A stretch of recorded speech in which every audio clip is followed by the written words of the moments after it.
We'll have a moment of silent meditation and pledge to the flag.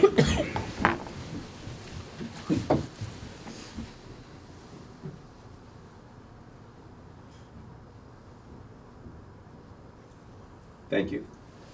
I pledge allegiance to the flag of the United States of America and to the republic for which it stands, one nation, under God, indivisible, with liberty and justice for all. We'll call to order this meeting of the Monongalia County Commission for January 22nd. All commissioners are present, and we'll begin with consent and approval. Renetta? Morning. Good morning. Good morning. We have 15 exonerations for $4,658.43. Vouchers, General County Fund, $65,804.37. Coal severance, $1,412.62. Chestnut Ridge Park, $2,415.61. Morgantown Industrial TIF, $8,188.26. Purchasing card vouchers, General County Fund, $25,579.83. And Mason-Dixon Park, $297.72, for a voucher total of $103,698.41. Position vacancies for boards and authorities: the Warrenstown Board of Zoning Appeals, Mon County Planning Commission, Mon County Development Authority, Camp Muffley Advisory Board, Abandoned Dilapidated Enforcement Agency, Mason-Dixon Park Advisory Board, and the Mountain Line Transit Authority. Fiduciary orders for January 22nd, 2020. Move for approval. Second. Been properly moved and seconded for approval. All in favor? Aye. Thank you. Next, introduction of new employees and personnel changes. We have the Day Report Center up first. Good morning. Guys. Morning. I'd like to introduce Corey Frame. With your permission, she will be hired as a part-time case aide at the Day Report Center, $11 an hour. Move for approval. Second. Been properly moved and second for approval. All in favor? Aye. And Thank you. And Thank you. Welcome. Well, glad to have you. Hopefully, you won't be too busy, unfortunately. I don't see Jimmy's here, but I do Brad's see here. Brad's here, so you would be up next. Morning, Brad. Good morning. Good morning. Matter of fact, he was here early. Yeah. Yes, Wedgwood was kind to us today. I'd like to introduce Diana Mollahan, with your approval, to probationary telecommunicator position. She'll be starting out at $16.30 an hour. She will be starting her duties today. She will be starting her training tomorrow night on midnight shift. Move for approval. Second. Been properly moved and second for approval. All in favor? Aye. Thank you. And welcome. Good to see you. MJ? Good morning. So I have three personnel changes. They're not here. First, let me introduce Jessica Agner. She is going to be our new case manager. She holds a master's from Cincinnati. She worked under me for her bachelor's like 5 years ago. So I'm super excited to have her come back. And then we have Amber Ware. So we had a midnight staff that had a baby. She had the baby at the center. Her water broke at the center, and we had to rush her out. So she has decided that midnights isn't going to work for her and the new baby. And so Amber Ware is a part-time person that's going to be moving into that position. Okay. And then we have Floyd Wright. Do you guys remember Brandon Tate, big Yeah. guy? So Floyd is much like Brandon, so he will be a great asset to have with our Good. kids at the center, and he'll just be part-time doing some midnights. Move for approval. Second. Been properly moved and seconded for approval. All in favor? Aye. Thank you. I also want to say thank you. MJ sent a letter to us. You took the kid- individuals. Do you want to can I ask you for 30 seconds to tell you what it was like? You went to the park. Yes, With the the snow. kids loved it. So Yeah. the kids didn't have a whole lot of winter stuff. We brought some winter things in, got them to Gabe's. We took them to go snow tubing at the Chestnut Ridge. It was a blast. They loved it. They were wore out. Good. So That was it was nice, and the hot cocoa was really lovely Good. as well. Thank you. Thank you, guys. Thank you. Appreciate the letter, too. Are there any other introductions? Hearing none, we'll move on to comments from the public. We're now open for comments from the public. You should know the rules. You do have 3 minutes to present your case. And identify yourself, please, and address when you step forward. Morning. Morning. My name is Dwayne Nichols. I live in Stewartstown. I came here 2 weeks ago and got here at 10:30 and the meeting was over. So I apologize for that. But I do have this. May I Sure. hand this over You may. to you? Sure. Okay, appreciate it very much.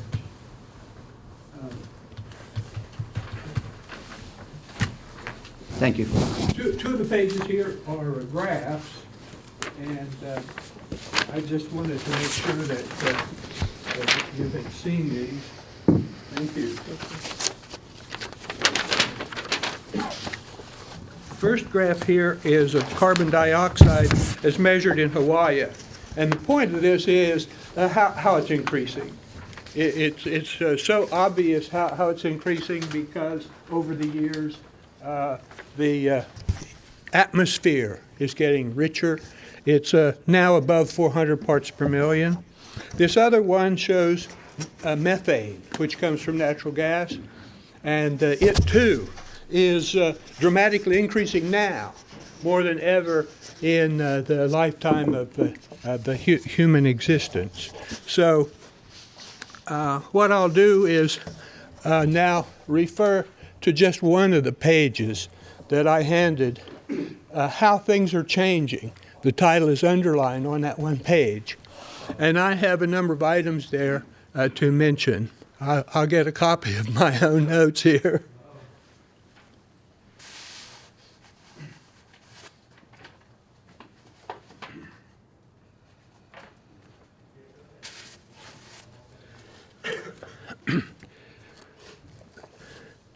Longview promised to use West Virginia coal, but basically they've been using Pennsylvania coal. Longview promised to bring coal by conveyor, and that was a benefit to the community over there, but they are not doing that anymore. They had to apply for special permission to bring coal down from the Cumberland mine of Pennsylvania and then truck it up the long hill. They promised not to consume any water from the Mon River, but then later they decided, well, they're going to extract water from the river and process it and use it in the cooling towers. They are using trucks, and vibrations from those trucks are actually felt inside the homes of the people in Fort Martin community. I feel like I'm speaking not just for myself, but for the people in the Fort Martin community, the people in Stewartstown, and the two organizations where I provide some leadership, the Cheat Lake Environment Recreation Association and the Mon Valley Clean Air Coalition. Well, fine particulates are now known to not only facilitate asthma and other lung diseases, but the darn things are actually going through the lungs into the bloodstream and affecting the lungs, the heart, and the brain. And that's new. See, the title was Things That Have Changed, or Things That We Now Know, over what was known back in 2000. Well, I want to finish up here, but where I live, you actually see these plants, and the plumes in the air are incredible, and we can see the clouds and the disturbances in the atmosphere coming right over there, and on bad weather days it deposits out into the community. I'm just going to cover two more of these because I don't want to run. You're well over 3 minutes, so please, let's two more finish of them. up, please. Okay. Longview 1 and 2 were not needed originally. The power here we have adequate. And so the PJAM interconnect is where they manage the transmission lines. And since the power is not needed here, it goes through these transmission lines long distance to the customers. And there's transmission line losses. So by having the plant here rather than near the customer, it's consuming excess power, generating heat into the atmosphere. And finally, should a pilot agreement also be issued for the Fort Martin power plant that doesn't have one? Or is there some way to equalize the special treatment, if it's given, to one particular power company. Do our West Virginia state school funds get reduced because we have this? That's a question that I don't know the answer to. Thank you very much. Thank you. Thank you. Thank you for your material. Is there anybody else who would like to come forward? Good morning, Commissioners. My name is Natalie Stone, and I live in Morgantown, and I represent the North Central Building Trades Council. And we would like to commend you all for taking the time to look into the project with Longview, making sure you're doing your due diligence. We feel confident that the community is supporting the project. It's going to bring jobs to the community. It's going to generate a large economic impact for the community, and we appreciate you guys taking your due diligence to look into it to make sure it's a good thing for the residents. And there are several people that are in the Fort Martin community that do support the project, and several of our members that live in and around Mon County that support it also. So we appreciate your time. Thank you very much. Thank you. That was nice. Anyone else care to come forward? Seeing no one, we will close this portion of public comment and continue with the meeting. Colleen, do we have any grants? We do not. Correspondence. Just have a few items that came in yesterday. First is a letter from Christian Help thanking the commission for their contribution, their grant funding that they received. And the other is from the Mid-Ohio Valley Regional Council, and it is a request for $250 to help support their program. That is all. Okay. Any unfinished business? Seeing none, we will go to new business. Item A under new business is being tabled at this time, and inasmuch that it is a very long paragraph, I'm not going to read it at this time since it's being tabled. So we'll begin with B, which is consideration to approve the request for a certification letter from the County Commission stating there are no zoning restrictions or ordinances prohibiting medical cannabis organizations to be located or to operate within the county. Andrew, if you would elaborate. Yes, I'm Andrew Dasbury, Director of Planning. Just want to clarify for the public what that specifically means, because we do have state legislation that directs us along those lines. Medical Cannabis Act, West Virginia State Code 16A, 82A, paraphrased. If we have a zoning area in which other things are zoned, depending on the nature of the actual medical cannabis use category, it gets processed like other uses. So, for instance, if it's a pharmaceutical dispensary only, it gets treated like other pharmaceutical dispensaries. It's not just, oh, it can go anywhere. It does follow a zoning code, but it is allowed under the appropriate codes of zoning, and that is given guidance. If it is not within our zoning code, then there are no zoning requirements, or if it's not within our zoning area, then they do not have any restrictions based on zoning, but the state has determined that there are certain things that do apply. For instance, they are not allowed within 1,000 feet of schools or daycare centers within the county, etc. We have a form that we follow, or a ruling that we provide, and we've done 3 of these so far. And I just wanted to make sure it's clear, they're rule-based, and we are following those rules here in Monongalia County. Okay. Thank you. Thank you very much. So the request is for us to send a letter saying that there is no existing ordinances in the county that prohibit these type of organizations. The referenced parcel is Union District Tax Map 20D, Parcel 4, and it is located outside of the Western Planning District. So therefore, the letter would need to come from the County Commission directly regarding. I'm assuming then this letter would exempt the,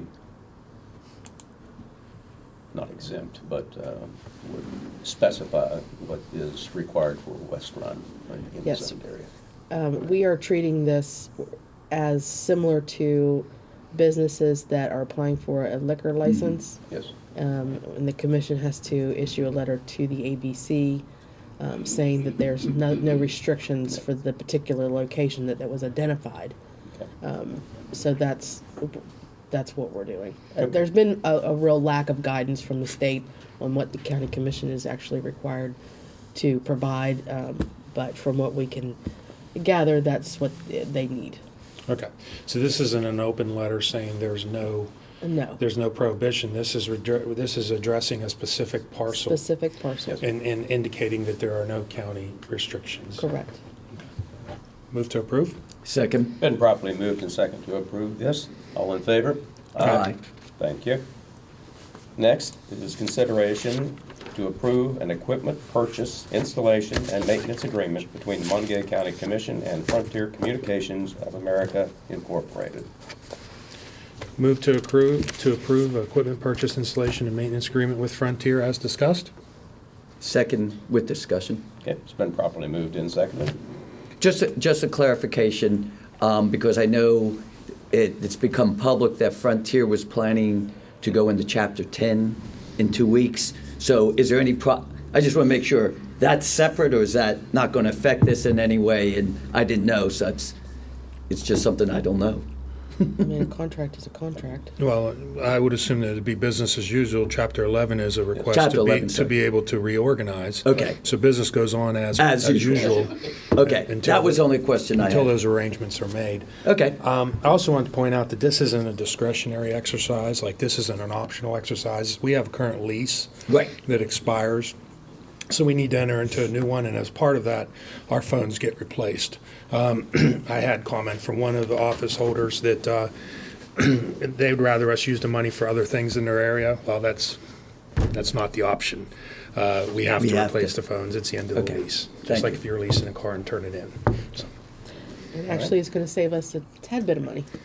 I'm sorry, what? It will save us a tad bit of money. Over Yes, yes. No, that's why, I'm excited. I just wanted to make sure there was not going to be a change. Yeah, because the phones will be the most modern, obviously, life cycle for this type of equipment is about 5 or 6 years. That's why we need to change. So it'd be the most modern equipment. It covers more equipment than the previous agreement, and yes, it's essentially the same amount. Okay. Good. Any other discussion? Hearing none, all in favor? Aye. Thank you. Lastly is to consider request by Main Street Morgantown for use of the courthouse square on various dates. Okay. We have applications in hand for April the 25th, which would be their event Chocolate Lovers Day. June 20th is the West Virginia birthday party. July 18th is Med Express Kids Day. October 2nd, Fall Family Weekend Arts Walk. October 3rd, Hops on the Mon. October 17th, International Street Festival. November 28th, Small Business Saturday. Move to approve use of dates as requested. Second. Been properly moved and seconded to approve. All in favor? Aye. Thank you. Thank you. Okay, is there any other new business? Just to ask. No, sir. Okay. Reports from elected officials. Gary, do you have anything? Nothing? Thank you. Thanks for letting me speak at this time. I know I'm not an elected official. I seen Carrie look at me and I winked at her, so I think I'm okay there. I probably wouldn't get many votes anyway, but anyway. Every year I bring to the commission our last year's totals on the projects that we do with our construction crew. I don't put the maintenance crew in there because they're an everyday thing and they save us money as we go every day. But last year we did 9 projects, and I'll just go over them real quick. One of them was out Mason-Dixon Park. We put all new handicap bathrooms in out there, and we remodeled their kitchen out there. Down in the county clerk's office, we did a remodel job down there in their break lunchroom area. We built a salt shed over on Lockside Road for we were having some issues on where we could get our rock salt when it snowed, so we built our own shed over there so we could load it with our own equipment. Up at Chestnut Ridge Park, we put 4 metal roofs on the buildings up there. I don't know if anybody's seen it, but we remodeled the whole county commission office next door over there. So we totally gutted that and redid it. We remodeled the Mason-Dixon barn. We did a project for the county clerk over in the bottom of the old magistrate court building with some shelving, lighting, and outlets. So she has a total place over there to keep all of her books. We put a new office down at the probation area, and we built a retaining wall over on Lockside Road, which is was very much needed if whoever knows about the slides over there. But when I did this last year, I used the calculations from the contractor, and the form that I used was from a change order in 2014 from the Justice Center, so I'm not fudging any numbers on this stuff. And the numbers that I used this year were the same numbers for the contractors last year because I didn't get the new prevailing wage laws.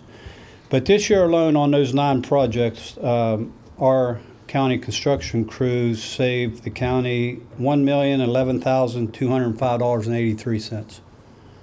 And I mean, I give you all the forms there. I just wanted to bring it so everybody knew that, you know, where the money was going and how it was being used. So I just wanted to bring that to your attention. And just to be clear, when you were talking about the comparison that you're comparing with 2014 numbers to 2020 county numbers. No, as no. far as employees. The 2014 is the form that I used for the change order, but I used 2019 numbers for the contractors' wages and benefits, and I used 2018. 2019 I used for the county construction crews' benefits and wages. So you're plugging in our real-time Yes, cost our real number, but I versus used their the numbers last year are number. dated, so there's actually probably a little bit more of a savings.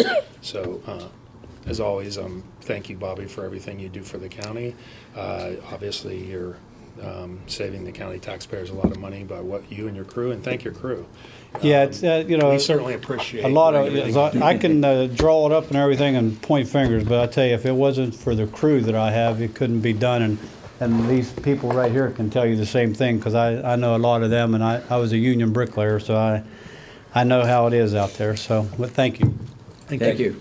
Being a person who grew up in the construction business, I can certainly appreciate the savings that the county has realized by having this crew and the excellence of the workers and your direction, Mr. Doyle. Thank you. Do we have any other reports from elected officials? Hearing none. Sean, I think you have. I have a quick report. Not a lot of activity last week after our Wednesday meeting. Monday was Martin Luther King Day holiday. Everybody took a few moments to reflect on that day and what it means. Tuesday we had our extension and 4-H weekly meeting, and then last night I went to the Monongalia County Fire Association meeting. Again, I don't go to all those meetings because Commissioner Hawkins does, so it's not. We don't generally tag team on meetings because we would essentially have a quorum, but I do like to go every once in a while because I really appreciate all the work that these organizations do for the county, and I like to just pop in every once in a while and have a meal with them and say hi. Today we have a regular work day. Tomorrow in the morning we have an interview on AJR. This is something that was planned probably a couple weeks ago, so I don't even know what we'll be talking about, but I'm looking forward to it. And after that, I have a meeting with the motor pool staff in the health department. And Thursday night is the Morgantown Area Partnership Annual Dinner, so I'll be attending that. Friday, we have probably be a regular meeting with staff. And then Sunday through Tuesday, we have the County Commission Association conference in Charleston, so we'll be at that. And that's all I have. Let's start with positive news. I want to wish happy birthday to Carrie Blaney. She turned 40 today. So congratulations and happy birthday. Happy birthday, Carrie. Yeah. On Saturday, I'm just real excited to talk about this. We had a food giveaway for the first time at the American Legion in Richard, and it was icing, it was snowing, it was raining. Temperatures were in the 20s with 20-degree weather, and we still had 201 households show up, and we gave 794 family members food for the next couple of weeks. I do want to do a shout out also to Mountain Line, because they ran a bus every half hour there.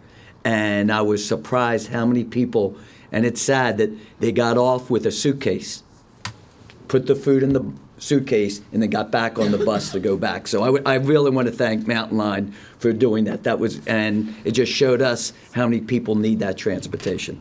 So I also had a CVB meeting, but they're going to be here this afternoon, so I don't need to talk about that. So I am done. Okay. Well, Sean did detail what we have done. Monday, however, I did go to the celebration of Martin Luther King Day. That was downtown in the beautiful Metropolitan Theater. And we both, of course, attended the firemen's meeting as well as our extension and 4-H meeting. Today is busy, and we will, of course, be on the radio show tomorrow. I have a Landmarks Commission meeting that is scheduled for 11:30, as well as our chamber dinner on Thursday evening. And Friday, after our staff reports, I also have a geospatial committee meeting. And again, Sunday through Tuesday, we will be in the wonderful city of Charleston. I did make a statement last week that I would reserve any judgment or statement based on what the Appalachian Stewardship Foundation brought to and was given that information. I have to give a little bit of a history in that I grew up a conservationist. I started tree planting in 4-H when I was 10. I've planted hundreds of thousands of trees since then. As an older man, I've had to cut back. I'm only down to about 250 trees a year right now, and grafting an additional 50 to give to friends. But I believe and I understand that the best and easiest way to reduce carbon dioxide in the atmosphere is to plant trees. And so I would urge everybody to not to emulate what I do, but still look to see what you can do. When I first began my first public service, it was at Camp Muffley, and we were given money by this county commission to do projects at the camp. I take great pride in the things that we did. I would look at now and say, wow, that was a really good project. In other words, was the money spent on county commission money spent well on projects that were done at that camp. I looked at the grants that were awarded by the Appalachian Stewardship Foundation, and I find the letter of the law may be obeyed, but perhaps the spirit to be a bit lacking. I expected to see a lot of tree planting projects, and I didn't. So I don't know that if I were on this foundation, if I would be as proud of what I have done as what I did at Camp Muffley. And that's my statement. Thank you.